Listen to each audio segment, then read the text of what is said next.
नमस्कार, जय महाराष्ट्र। या क्षणाची सर्वात मोठी बातमी। विधानसभेच्या तयारीला लागा, उद्धव ठाकरे यांचे शिवसैनिकांना आदेश। काय आहे सविस्तर बातमी आपण पाहू। त्या अगोदर तुम्ही चॅनलवरती नवीन असाल तर अशाच बातम्यांसाठी आताच आपल्या चॅनलला सबस्क्राईब करा। लोकसभा निवडणुकीत महाराष्ट्रात महाविकास आघाडीला दणदणीत यश मिळाल्यानंतर शिवसेना आता पुढच्या लढाईसाठी सज्ज झाली आहे। शिवसेना पक्षप्रमुख उद्धव ठाकरे यांनी काल शिवसेना भवन येथे महत्त्वाची बैठक घेतली आणि या बैठकीत सगळा आढावा घेतानाच विधानसभा निवडणुकीच्या तयारीला लागा असे आदेश उद्धव ठाकरे यांनी तमाम शिवसैनिकांना दिले। शिवसेनेचे सर्व खासदार, आमदार, जिल्हा प्रमुख, विभाग प्रमुख बैठकीला उपस्थित होते। बैठकीत लोकसभा निवडणुकीच्या निकालाचा आढावा घेण्यात आला।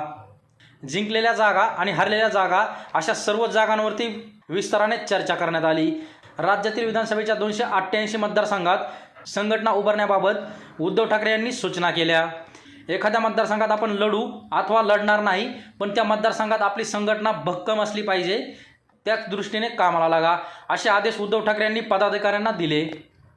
त्यामुळे लोकसभेप्रमाणेच विधानसभेतही महाविकास आघाडी बाजी मारेल असे चित्र दिसत आहे।